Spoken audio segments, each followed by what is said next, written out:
Yada chede mpo Nyankopon ase enkwa de ede enkwan so ede nkwa ede nkwan so ede eje se wote ase na abehwe nkwan uwu a untimi nsa nkwan thank you chefufu baby ah fine eno no my lawyer Jemeso my counselor eno so ye ba besua de na wotwe etwa baby a ye di free no e wa na ye pese ye to aso mo bread try se mo befre ene ewie ye mo na mo ni me phone number nko eno phone no so nko ano 70 missed calls Agyeman nyina na mpase bu fresim studio line na mo frɛ no buburuja mo send number fa wo de mo aboka ba mo timi send mo questions fa ha ne de enu nti ene masa de lawyer ene PR ma rent control aba say ye be yi 70 bi ano e de amamo ti bishop lawyer ache say marriage counselor lawyer Fred Kwame Asabwa bishop akwaba bishop yes thank you and a rent control PR soon to be lawyer Emmanuel Kosu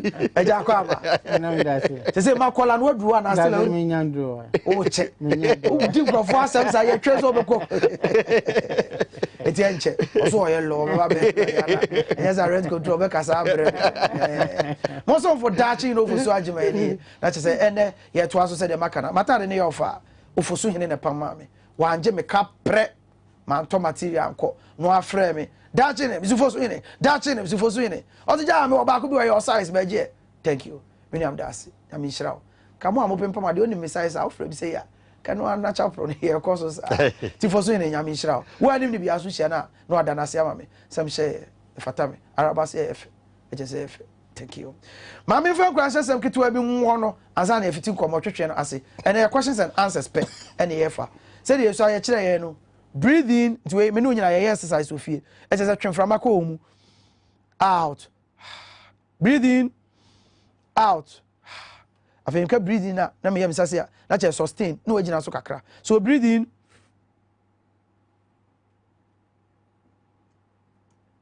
me yegina so cha wa hwe obi wa obebo wa ama asem ato e che say untimi emma homeni hye wo mu a emma abonten sa so na asem si no obi ntem a jemu manenko breathing out because the hye wo mu a ubetwa hwe nya yare na nipa ne te ho ene eno anam de ma asem kra hyesem se de ohome komu a uyi bipie no saa so no bi ye obi bia nipa befom nipa bekoso atia wo na so ye be wa yakaka de adwuma mkofo bedi wani ye be yi wadi ukunu be jao wo yiri be jao adwuma be yesei we be yesei usika be hye obi be je obosia wantua waye mi sei waye me ba sei e bekoso aba o kese ni nyina wukuram a ni nyina wo de ahye wo be ma yare wo be wuntem wuntimi hwe my lawyer my counselor eti said ye wo home ye bi pie no saa na o ma fom bi fa cha wo let go breathe it out. Breathe it out. Na free. E show mu a yesu betimanya asikyire yare, betimanya akoma yare, betimanya cancer. Asikyire nyina ne say yeso ye bitter any unforgiveness a. Sunsuanso ba akopa nie tie na tie ase na me nkomanim. Ete say wo wafa poison na wo nom. Wo se nipa na ne ho ye wahi no. Wo tan no ongu. Wo de hye wo mu o. Wo wa nom aduro no wo si wongu. Ete wo di hye wo mu nyina no. Una wudi unwu bede nipa na wu onso nam na obon life or wiki bab ni pokite eye we enkrashe bishop wa he yanka ne kese e committee bishop na ase bishop enkrashe no osa ko for briefing ma that's true konya me hwe nkrofo life dey simple easy life and me self to wo de man bibia bo are sao oh yeah bo ma ware that's me don't tight beba amen why normal on sa ware bibi na yi kiti bi mbeka na ga masa relax there are some things that you don't hold on just one man here simple so those can life and no I don't know yes oh I'm coming back oh just about for people one say by all means bad things come on so you not everything is good so say bad things just manage it and go on it's part of life we me grab it na house help okay me house help bi na say fear issue bi na wo so okọ me so mo onko madam say wo so okọ me se me ma ne nkọ ansa because na e banta tina fe obi adwa line by born say amen yes house help asitra say na was madam ana husband if you for ne obi ote o munche say na was asitra ne e ho fa so for atade ne she oh basically no say as Christians no obi a obeba intem no I mean or close to us no enyame ina onaba. It is important we understand it from that perspective, God's perspective. Okay. Today we are here as if we are doing just counseling or a program, but it is God who has made me come and meet my brother here. Is so with that understanding, everything I'm doing for him or against him, I must be thinking about God. So your first house help. It's just that somebody that God has brought to your life so that you affect the person's life positively. Well, yes, but you must end up enhancing the person's life because it's God that's giving the life so that you improve upon it and account for it to God.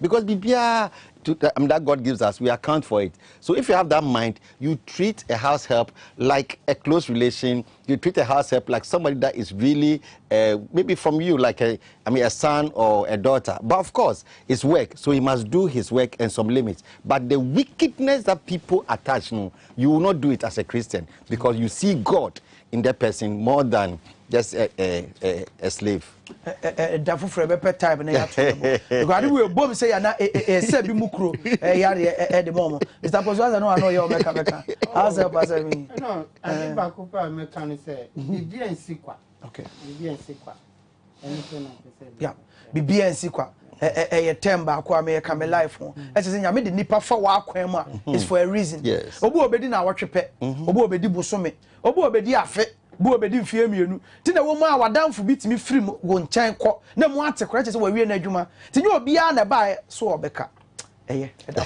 man lawyer man counselor ex esuo no say we nusu bi aba mo ana mu bisa mo petintini bi mo petintini bi no tintini bi aba warehouse no wo su ti mo beje mo de enko ex na chairman na wata ne bo ne ye suo ne mu da ho say wa hwe umpewe na apede su papa ni bi ne je number baby a obi afra ya babo asa wonsa ebetumi akabi 0248 712 812 0248 712 812 na so for prince twam photo wo ho e che say ex ambassador we mamu mame ntobio ya mam bi konom kwa thank you anyway go to so mi edu na fe yan ko screen so ni yan ko fa questions no emra eye router products router mixture etu malaria fever ase ene o router tonic etu typhoid fever ase memo bi na ada ase typhoid ni aduro ewa aduro yes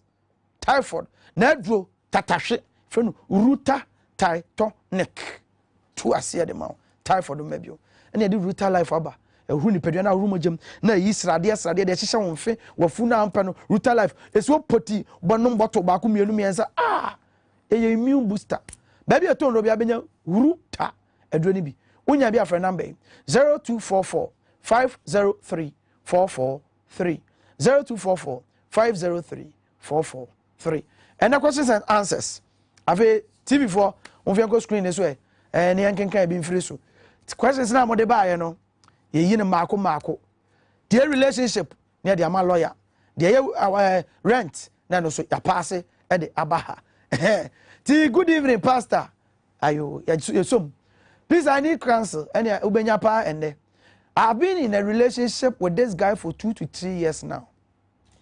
And if I don't ask him for something, he doesn't see the need to do it. He always complains of not having money, making it difficult for me to ask when I sincerely need support from him. I remember complaining about this. He said, I know he's not having money and he knows his responsibility. But now that he's not having, what should he do? Pastor, I love him, but I'm so confused how the future will be with him. Oh, okay. Now just we go omunya nware bishop. Omunya nware. But ne na mo 2 to 3 years. Warm up there no. Ayo. Eti efiefo nti. Eti ababa we asema obi sanya se wo hu abranti one na nanti fie mienu miensa ni. No obi sani bibi a obi san cross oni ska. Be ma na so mani tirim mpo se me mani bibi. No de ama no. O ka no aye me minim asade o se me ye.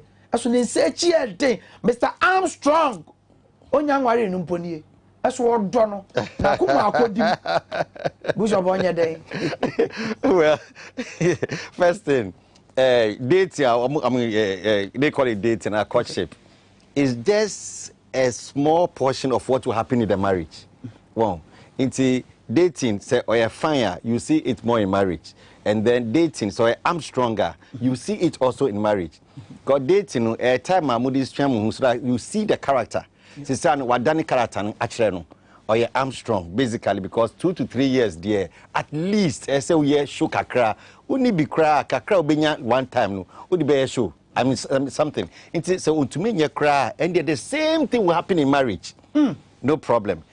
And yeah, it's not a say ujai, but she must understand that's Anna Bebano. Sanot, the Subani. Ujitum say you can stay with it. Then you stay with it. You don't go there and go and be shocked. So who name says I not turn after now complain because he has shown that that's how it is. If you can't stay with it, then you run away.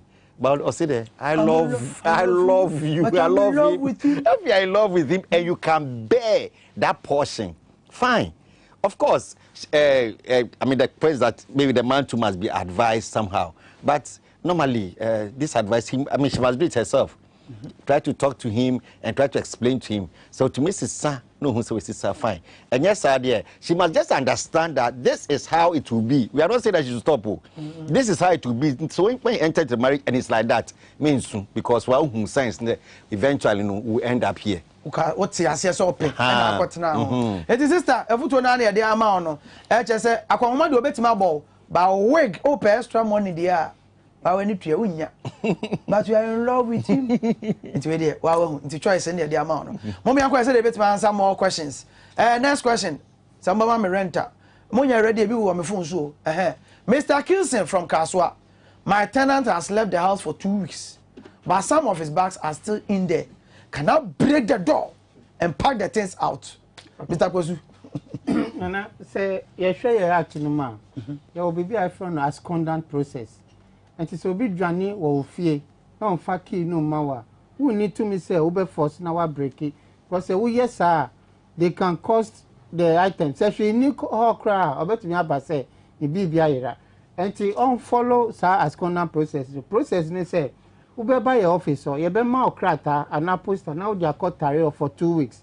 Say 2 weeks no trim, now on Bastilla, you be called G order or court or magistrate.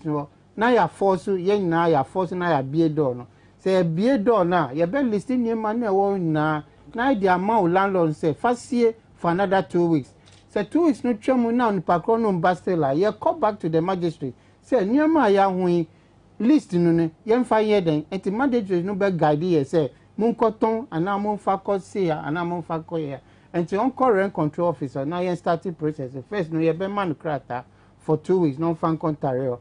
And no, I invite on the Pacrono say, your logic complaint or rent control say, on brand I ain't assembly and I ain't assembly, but still, 2 weeks no term no bad year. We go back to the magistrate now. I call you order now. I force because your son no babioma court no because say ni bibia and the magistrate no be call no no my to me no. Mr. Posu, same way I work here, my last week as a lawyer can. Bia no did who say who too now watch me no. Where you near my brass, where you near my home. Moababa, Mubenya, the Argent 10 and the Munoso, I'm Obia Coco, Jeanette Facobo, Moabona, no 2 months. No, Nana, where they prompt timeline won't timeline will act no timeline won't. It's who officer no say who started now will be delay. I bet I got done news.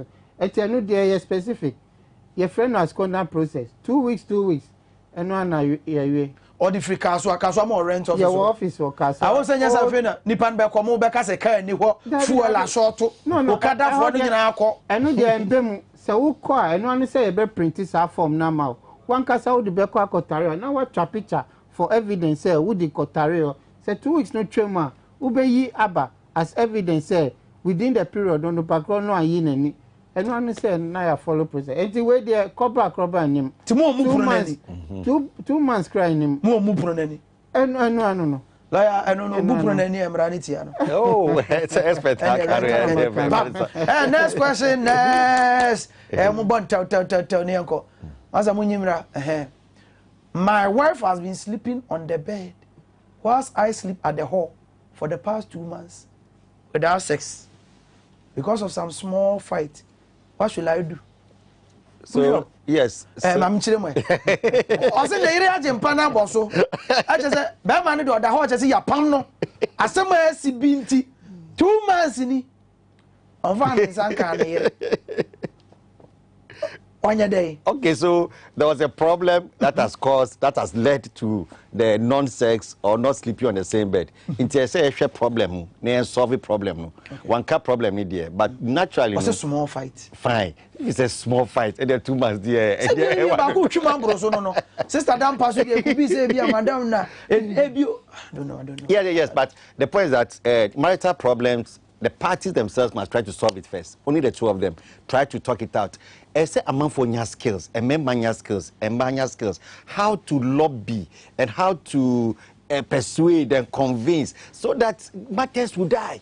Well, and yet Bibiano beko hard try to defend yourself. Sometimes maybe you are right as a man, but the point you say, I'm sorry. Sorry kills a lot of fights. Maybe I'm sorry, no so can maybe so you more day no bishop. And no problem because our warrior dear a skill. Well, I mean, must have the skill. One of the skills that solves marital problem is ability to say sorry. Oh, sorry, dear. It says pin kitwe be a punchy balloon, but small after a point no assembly bejo. But yet kukuti like that. Personally, I am biased a bit. Biased say. Remember, the house, you are the head, and as the head of the house, make sure there is peace. And so, if the tension is going on, even if you are right, don't pull it too much. Manage to say sorry. And then, a little, sorry. It may be a dynamo. That's 2 months. I said, no more you have to match it. And there be a minimum there. I'm not one cast. I'm small fight to him there. That is a small fight. Madam, I'm not from Panaso. Oh, patch away. Maybe because our patch also still. Okay, of course. The second level is that Sabumi no kana enye then you must get a counselor, somebody who both of you respect. Oh, and they try to communicate that person. Men fa was some go outside too much. Say ubia bet you say this is what is happening in the house. No. Go to somebody that both of you respect and then muka. Hopefully at that point it should be solved. Small fight there, it should be solved. Bishop, what about Obini yere omo that them 2 months omo na fundamentally, they be I can say if there's tension, fight between the parties no and sex, it doesn't affect the sexual organs. Your anger is in your head. It doesn't affect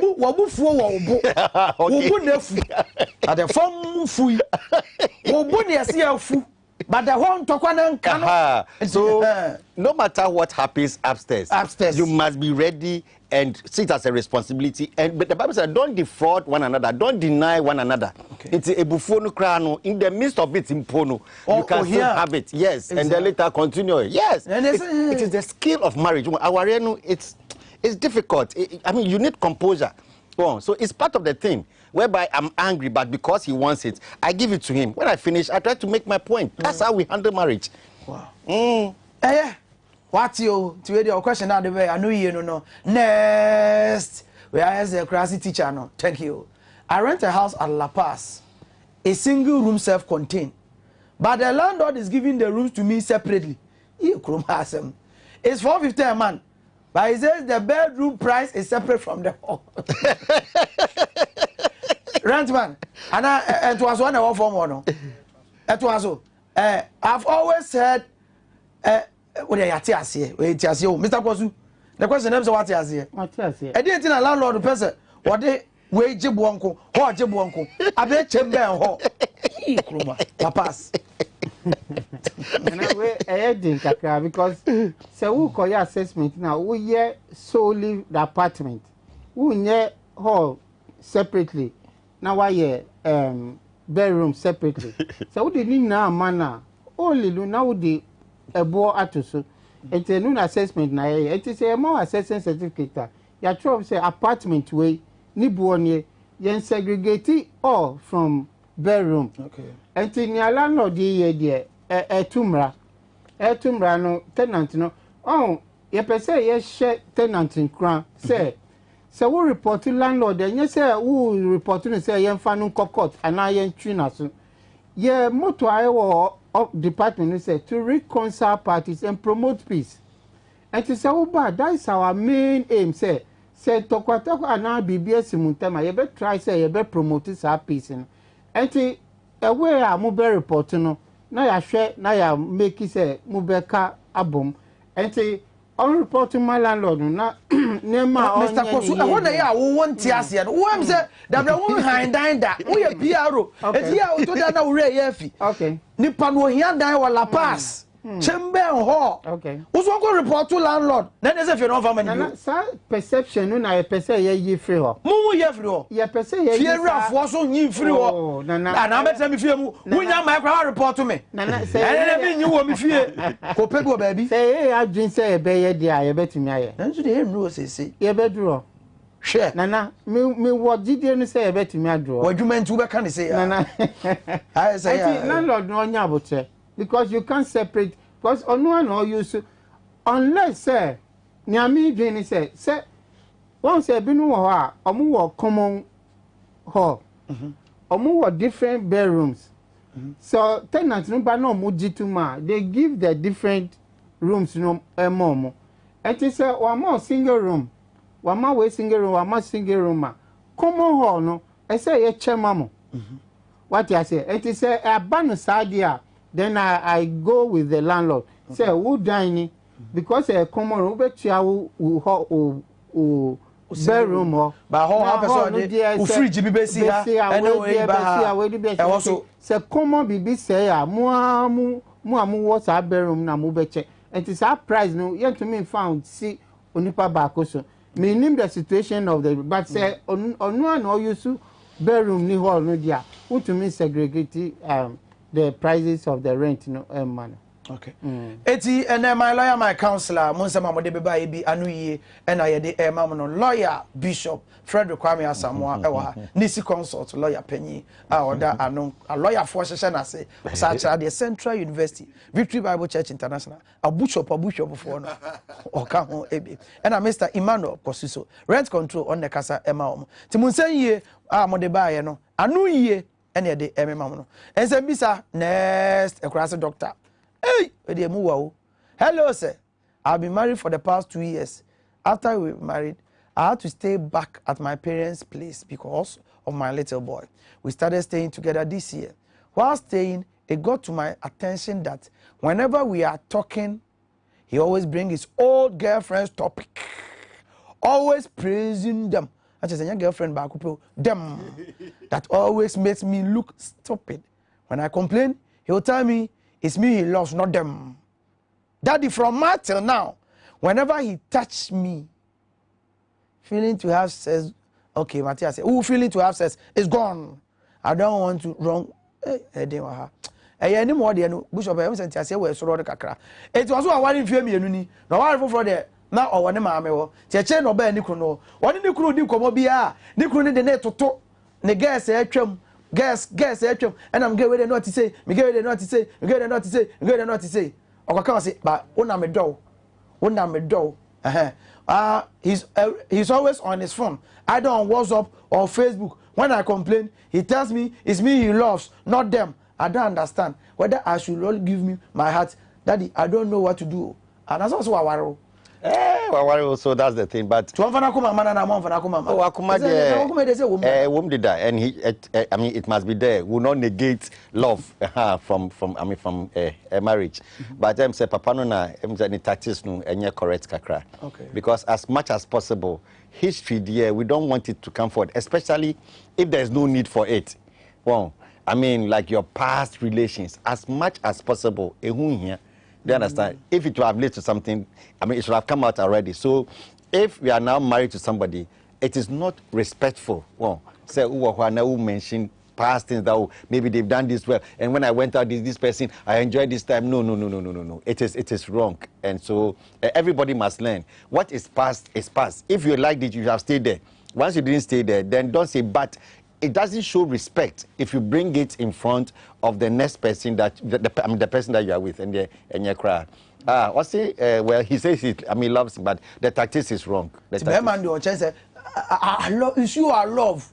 That's why I'm with you. I'm not with them. So me no di komo kra, forget it. Now but onka in a way that you understand. I'll not tell them go out too much now, but at least on children say I mean that's the point. So that he must see to it. If you do it secretly somewhere that he doesn't see on here, at least that's okay. But the point is that what is past is past. Okay.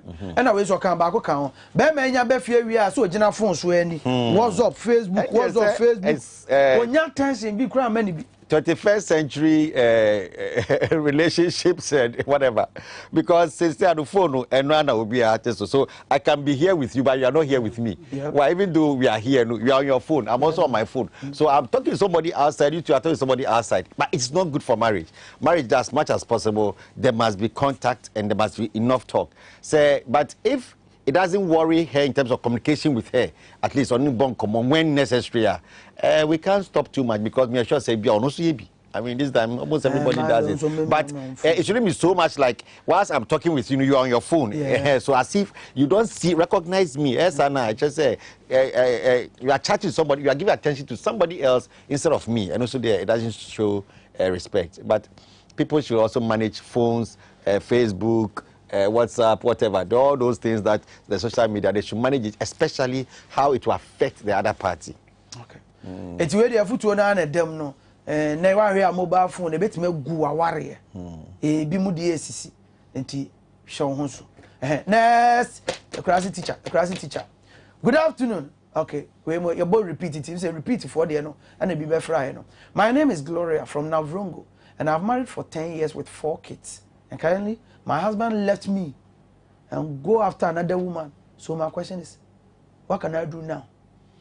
Which was why 10 years you couldn't work for Bible for. Well, we don't know the details, but first of all, no, I mean, I like this program. My lawyer, my counselor, but I started from counseling as a law. Before we say that go to the courts, no, they should try counseling. In other words, you should use all means to see how you can bring the husband back. Only pay what you know Bible from. Now all means the way you, Bishop. Oh, say be almost kasaka kra na be obefi kakra na something. E be a bibina ama be man no atwene ho. I don't know. Something might have caused him to go away. Maybe when we reverse that thing, maybe to cause him to come back. Bible from so be our debedi anko anya age awi o. It was not about one year. Don't go antena on train no. Well, if it gets to a point and the marriage has broken that beyond reconciliation, you say you can't into me year, then you must divorce before you can do any other thing.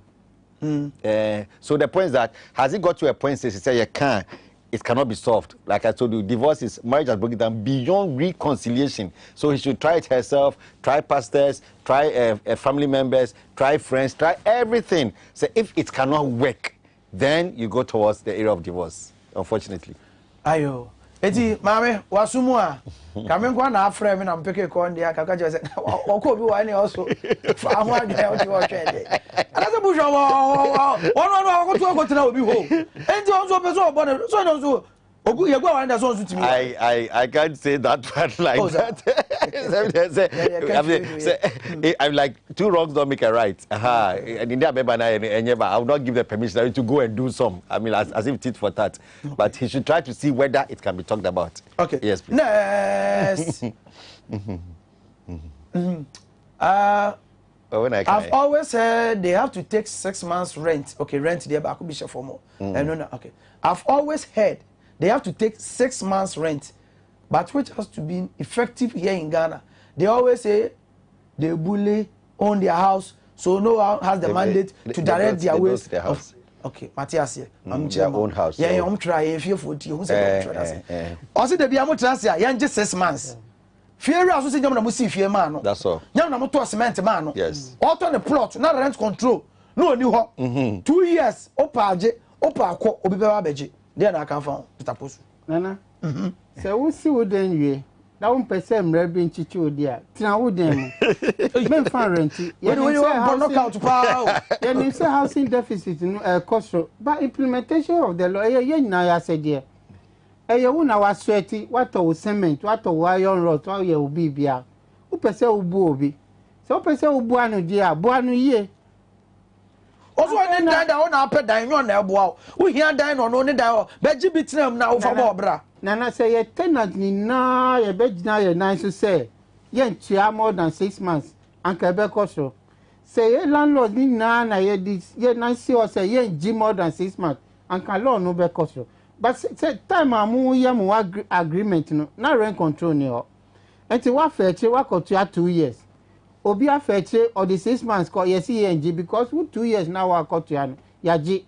Enti say ye na ye fa ye na ye sensitive no so say direction wey na ye ko dia de bia ye benya problem but ye make effect ye nim say e dance ye ni bo e koso enti review na ye no ye pe say ye manage no kakra ye balance no kakra say tenant demand 6 months na landlord so demand 2 years at least ye di ba 1 year ye be we enti ya recommend the bill no mo say ye betimi pass na ya ba at least 1 year. Send as tenant monthly to 1 year there and our landlords who bet me at the 1 year maximum and rent advance. It is a passing law now. It be about 1 year. Send you be fulfill landlords or more requests. And how soon? And now we more became 2025. Nana, we went to about Organo. Yeah, then say it's part of the bills before current parliament. Okay. Before mobile rising, yeah, say. You bet me pass it. Okay, recently no you call tech, you call engage professors, need doctors, senior any real estate practitioners, stakeholders or more rental issues no you do more engage here. And you share some more input beba. Senior make is part of the bills I ever pass this before the rising of this current parliament. Rent control more to me. How much me the year juma? You to me. And I'm going for authority in Kamunti. As some of them didn't quite necessary. No, Nana, you to me with the backing of the magistrate. You to me. Okay.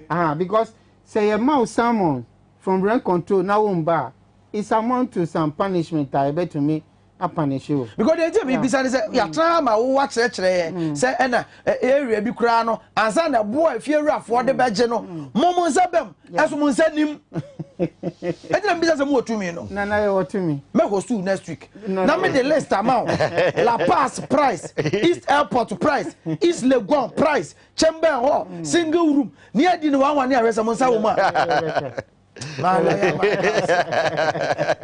Jack, mommy have a question back on our way and go try your own Emra. And the crazy driver. Good afternoon, I'm Alice. I have to break up with my son's father due to one or two issues. And he has come to collect my son to his wife. And warned me not to come closer to my son. He said he will pour acid on me when he sees me with my son. What should I do, please? Alice, who are our Jaya Abba? There you worry. I'm worried. Well, my castle worry. Answer. Ayo. So it's any Bama one now. No. Aha.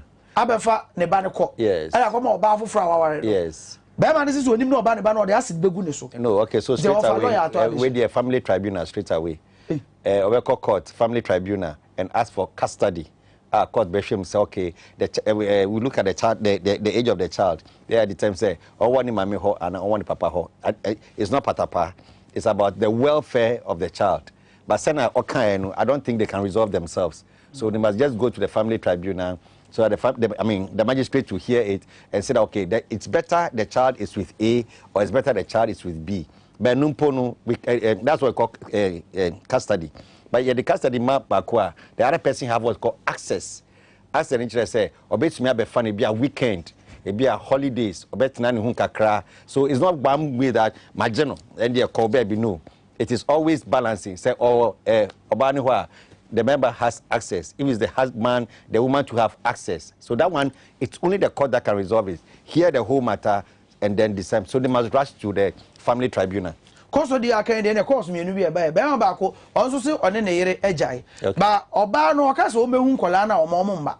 Oban ko report no akodo su se bosu mi amema me say e say was one money bio ko bi so be won man. Yes. Odifo was this also a family tribunal matter. So a family tribunal sana the court to determine the custody and the court to determine how much maintenance ahina e be money bema as stop on your wallet and for the children. Court will look at how much the man earns, the circumstances. That's say every month e be about 200 and 500 and 1,000 depending on the circumstances. And then the court will rule on the custody. So okay, say akolano wa ha, this person can come on weekends, ebia Friday and up to Sunday can be with me, or at least I can see him. That's how the law. But when you see this year, you know who the man and him. So my many friends say almost school fees. So when Papa was say, we are saying no say ah. Now go let me one more day. Then they be both ways. Ebia maintenance or maintenance. Obani say he will not give them the access, but it's wrong. And we so no, it's just courts that can handle it because we cry if you're the end to handle. No, it is also I can say one man who me man my first come maybe you know. It's the same thing. And also no Obani to me nyashe just a court. Beman so on to me in Kolano just a court. So they should all go to court. The custody will come to the court. The maintenance will come to the court. The court will look at the whole thing. Say okay, Ebia in Kolano and waha. Say, and then weekend you to come and take the children or look at them. It's our reject to court to say we say you. We don't worry you. There be make a question now me be say. Yes. Oh my divorce we still as Yes. O say the yanka divorce will happen, but when we do that, it's a system. We start with divorce, dissolution of the marriage. They come to custody, they come to maintenance, they come to property, they come to alimony or financial compensation of the woman. When there are steps, the rules. Yes. Bema ba ko so onso ne oba no ejai. Omujaye no no kra de on na dwane free fie. Oba na ene ba na one oba ne wo ye no ohun akola ne da. Afi oba fie o a akola ne oba no ne maame se once oba ne nyema udwane gya ne de ye ma hwa akola ne nim ne ewe ne nim kina 2 years ni onso hu akola ne nim na oma bibi de jaje oma de be on very so so person ko woni ba na nim odu so na oma pam no say na udwane ye no carbon thing.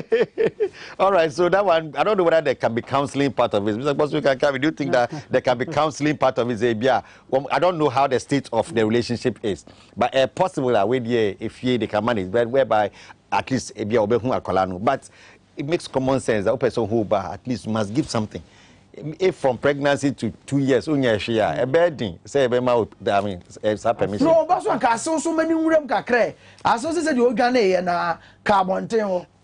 Africa, on referee, referee, be the name. Okay. The prefer for yes, so that we see maybe it will work. I think, I hope. Okay.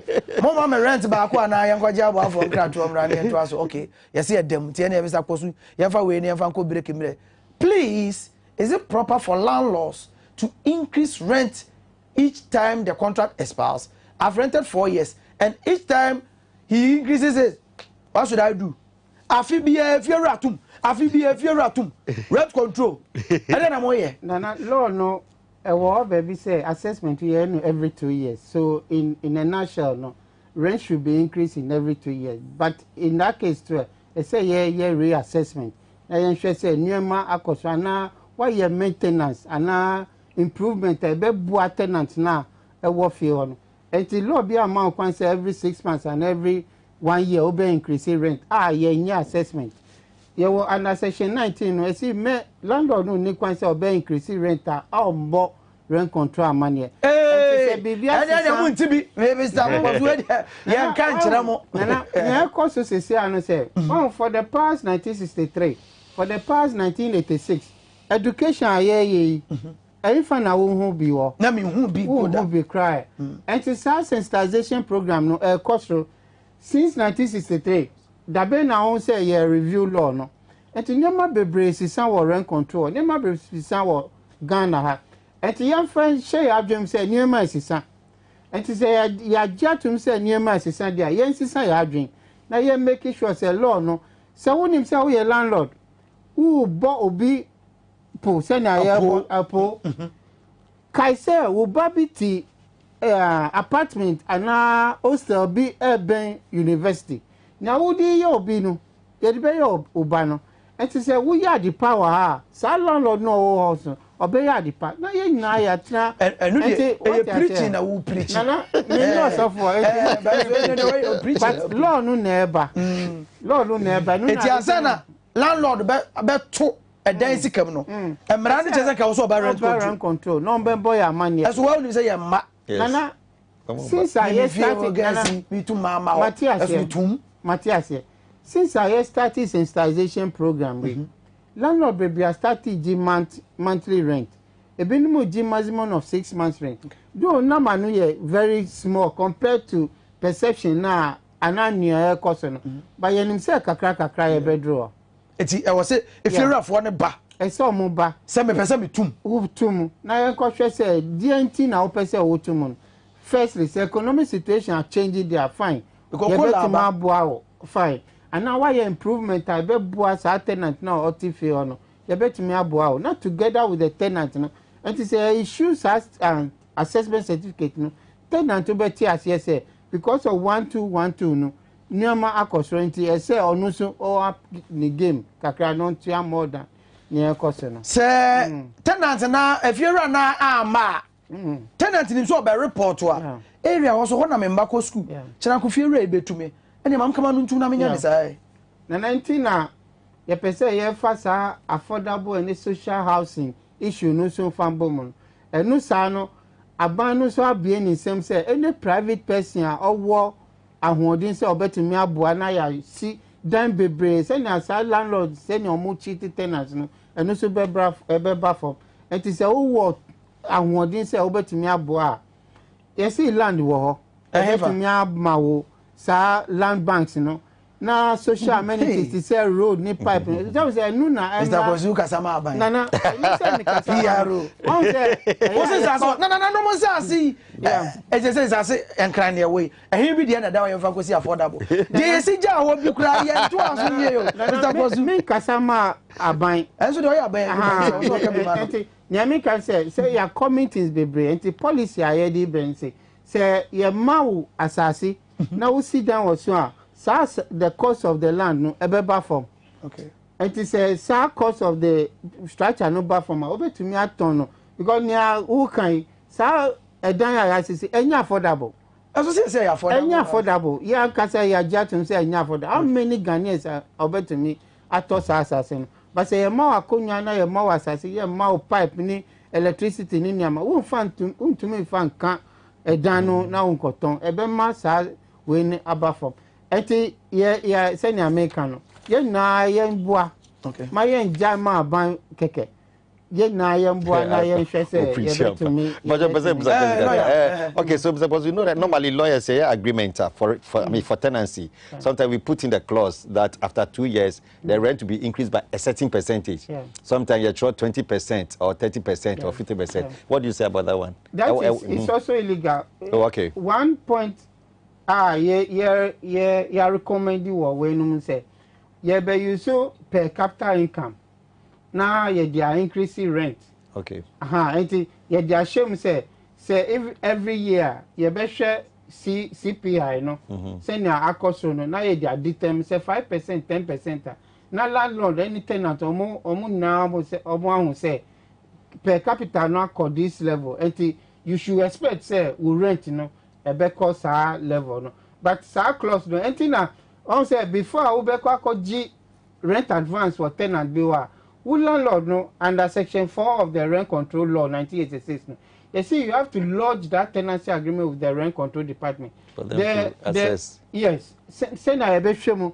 say na clauses e wo ma ebe infringe on somebody's human rights say na wo kan no say clauses be wo it go contrary to the act no na ya recommend am say ko yi ni na wo e won na asem no no Mr. Ofosu wo say wo chini per dan mreda wo papa si fie ma no ja wasase wo e na si yeti wo mreda wo bre chini per dan wo kro education dey ma education no ni ho one say ni American since 1963 na tenant omo ni mo right and no mo responsibility landlords omo ni mo right enti no bia ye ni ope sa 2 years ni e bi obi agida ye no hwe enti mi so mi koji we akodi enti abeye ti say no e wo krom wo enti obia agi 2 years but that 2 years no so ambo mo we dey say ye benya kwan kwan dey benya because rent dey ensi ne me nyina we so nya bo afo krato mra na questions no ye fa bi so ye nwi a ye be sa apere mo amunti na mo ha ma lawyer ma counselor e twa ye ho aba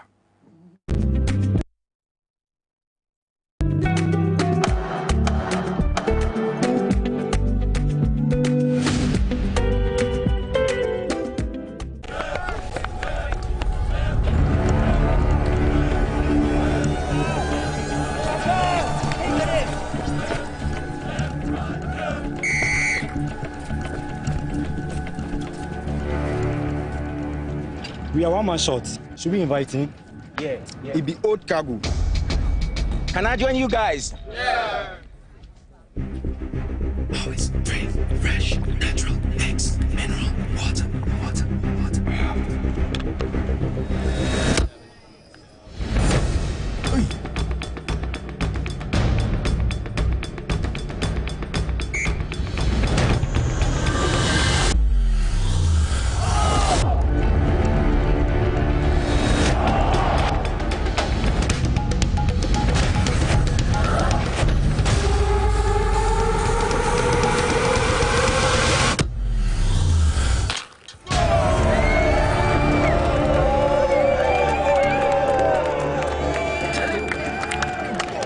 You still got it.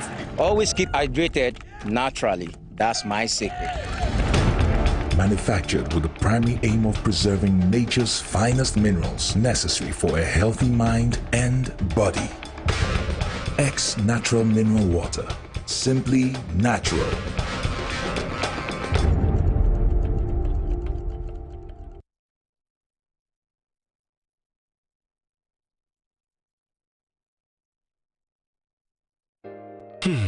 If I cry na menyisika, edia ye mefui.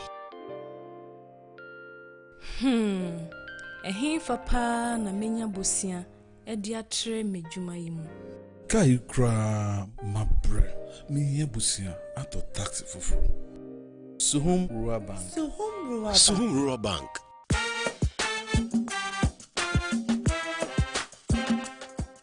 Yemamwa kwa baba Suhum Rural Bank. Ye won hyehyɛ ahodoɔ bi te sɛ dwadifo abosia, ekuokuo abosia, susu account, ɛne da so wɔ hɔ savings account, me bada chain savings account, ɛne de akeka ho. Suhum Rural Bank was 034229186. Na won so wetumi aka sɛ Suhum Rural Bank. Ama ene mayeka una. Suhum Rural Bank. Enti me pa minie. Suhum Rural Bank, growing our heritage.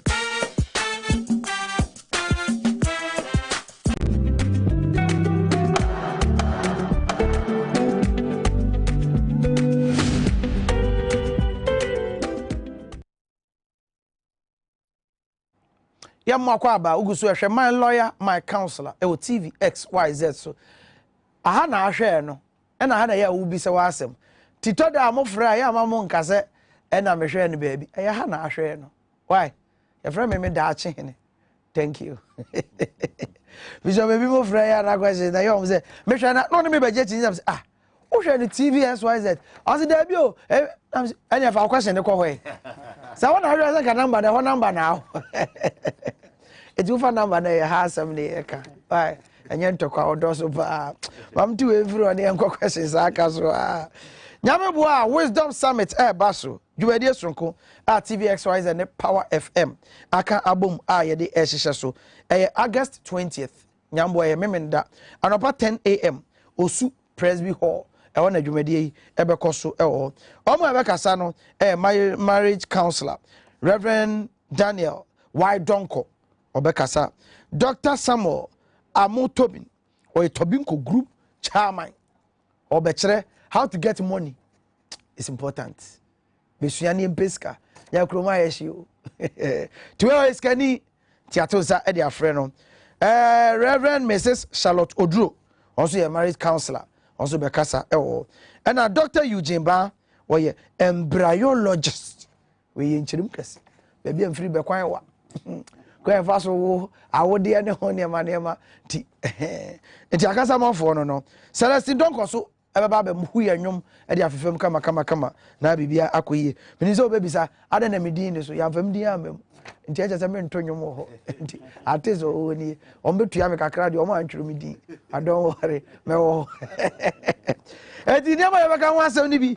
Wisdom in health. Wapomodin. Tell na doctor wom no. Wisdom in wealth. Ti na sikani wom no tobinko. Be kire kwan odon fa so nyeska. Ti kwan so be fa so abenyeska. Ya wo tris kakra wom. Ti ba bia wo bia eye free yanjiska 20th August Osu Presby your friend Wisdom Summit faso team wisdom in relationship and a wisdom in marriage tiano so counselors no e be che akasa afa ho eti payfo se numbers no ebi betima ba abuso ti say we serious ti ba ma number no wa test attend you know SMS message ATTEND send to 0248 712 812 o send it say wo beba say the beja wakonwa esi wo ATTEND attend SMS no send it to 0248 712 812 na just obeba na eja wakonwa ba bia free ba bia yen kran osu presby na ye dwumadi e bia be so be sponsor bibi wo so so obeti my friend number 0554 343 167 0554 343 167 exhibition be koso niam a oton pese oba na be exhibit beton bi wo ho se mo na aton ye beton mo adi ntade materials brabeji stand any ade and so beti my friend number na ni page for di unkomo 0554 343 167 0554 343 167 Wisdom Summit 2022 and my boss amano yes MCR a class doctor your next question relationship e dey asem no be abisa na yenya no ne enkoyenim yewie osi yewie we mienu Gloria ne Alice yewie omo next they also be hwe ase da gu ni so ya solve sister you na vrongo so ya tunefo enti so next hi my name is Danso and we've been married for 22 years and my wife bought when she was traveling outside so when she traveled I managed to build I just na yere to asase no two kwan no he managed to build on a house on it now she's claiming the house. He says, please, what should I do? I just say, hey, be a good one. Maybe, sir, because I don't see why there will be challenge. It's Obano to assassin, and San no too quiet. Bemana si die so, and Obana Basso or Jedino. I don't know yet. It's for the two of them. The law says that property acquired during marriage is for both husband and wife. It must be distributed equitably between husband and wife. But you settle says equitably, 50-50. Okay. Traditionally, dear say ubito asase. Now we sit down was sooner. The house becomes the part of the land, and the owner of the land is the owner of the house. Sometimes a man for story I say, oh, is there, so I'm going to build on the family land. If I take my money and I build on the family land, the owner of the land, which is the family, becomes the owner of the property. So the building becomes a family property. Okay. So normally, it's not advisable. Say, obi beto asase, no we sit down or so. And obi asase, no we sit down or so. Even if it's your father's land, if you want it to be your property, then your father must give the land to you as a gift. Well, and yes, sir, then your siblings, your brothers and sisters, they too they have a share inside. But that's general law. I mean, as to the owner. But lawyer, what do you hear, pal? And then for one, sir, so but yes, within 3 months, me ko so no be yes, so meet me mu dining mu to amoje masase. Well, that's a different ball game. And I say we need Bakwana we see at what about to no so no say me dem see wi. So fundamentally there. Me twa wasase come on. But say the okay so say the asase ne ye ne dia no. What yes so na nya ono an esikra yes eventually. But before he will get the angel say he will go to court. Okay, so that eventually when the court hears that okay it's my land, you came to build on it, so if the court agrees that it's my land, then the building also becomes my building. And a man for to make consent say, oh, we do lentil level there. Those another thing altogether. Unless I sleep, my but if I start taking action, and you are building, I'm stopping you. You are building. Eventually, if the court ends up that it is my land, then the building becomes mine. I can keep it or break it, but it becomes mine. They say, "What in the area? Jawa, obey sinners. I say, and the interfere, and the. But I'm also messy. If you're in India, also me in India, and also I 50-50. It goes to the marriage. The law says that property acquired during marriage. So the land acquired during marriage or the building, then we value it and then they share it 50-50 for them.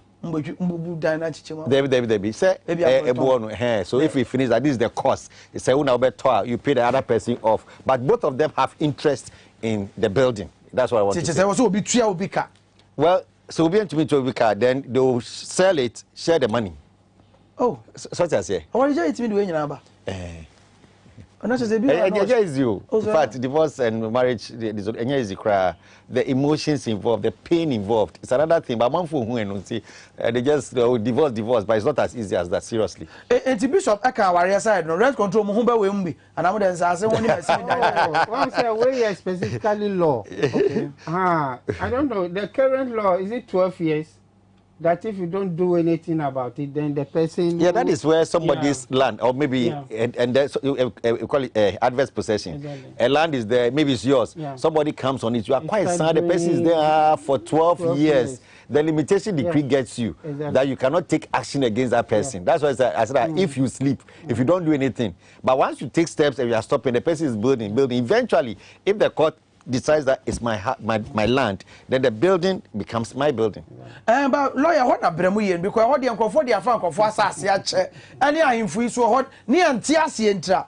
I just say, hey, as I said, the other tower, why you was on Tamwa, or be before, as will be a 1 year pet, as soon as 4 assassin. And it's wrong. Oh, there are 2 years, so may I show also, Yafa. They're being to me funny, sir. Patapana man for you. But I was at Dawa. No, just about that. The point when you're ready, when you come see. Yes. I was a down could do saying, and one may okay, Kakra, call land law as my but no problem. The point is that auto assassia, the law requires you to take possession, take control of the land. How? One, ebia obe fancy, and now odi bibi sign bi beche say obi wo ho ebia amount photo sand on omutepi and things like that, and ebia we see some small get to be so that to show that somebody is there, you must do something like that. That is what we call possession. If you don't do anything at all, it's not the best. Okay. With the emphasis or later crowd it may be a land law. Okay. And yeah, if you're the Mr. Posuje. Good evening. Please, is it right for landlords to increase the rent amount from 700 Ghana every year without any renovations? And some indirectly through. Yeah. Only coin say obey increasing rent now on your renovation. Yeah. Oh, okay. And what Bisa said, if I request for my advance from my landlord whilst I'm traveling, can he give me the remaining of the money? Oh, I know that say clause with bad tenancy agreement, but a top the tenancy agreement no amount trust a tenancy agreement. But say American say your document our process now before we to rent advance. Now what you must share sa tenancy agreement. And the clause no e be say me time soon ye na me pese me kwa e kwan be na e be fa so. And say no so amba ne side dia normally no remaining months are no. So we want to back the keys to the landlord no. E so ma kwan na e ka sika na aka no. E so refund ma. And now you bibia e friend no subletting. And it is a landlord na nye awanya usika mawa. E so ma wa konya na po bi na month na aka no. Ombe tuaso na sika na ewo na ide ama. It is say na we dey ye bo keke, but tenant wo kwan say obe subleti na waji ni remaining month of if you run in your ready say on one sika be mana who bet with the dana obi ahan aju sika no e say landlord no ma o sa authority no. Yes, it needs the consent of the landlord. Landlord ma o sa authority no dia who ni kwan say obe, but no agreement so ni sika odi be ma o dia e say o ma o sa akonya no na wo remaining month no would be ma obi abetina na wo sika no ye the amount so no pakro no wie sa tenants na wa renew ama the new tenant banana we say under general law here when you rent a house if you say I'll be there for 1 year which year 1 year and you stay there for 3 months and no you take your key 7 months nashim because you paid for 1 year and then you have run away. Nobody has sacked you.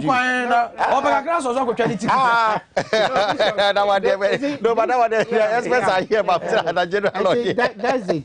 Because it's the same say want to meet no be I want to rent. And it's a what you rent advance and no more dinu dodoi na ejuma di me ko baby a I can't forfeit my rent advance that I've paid to you.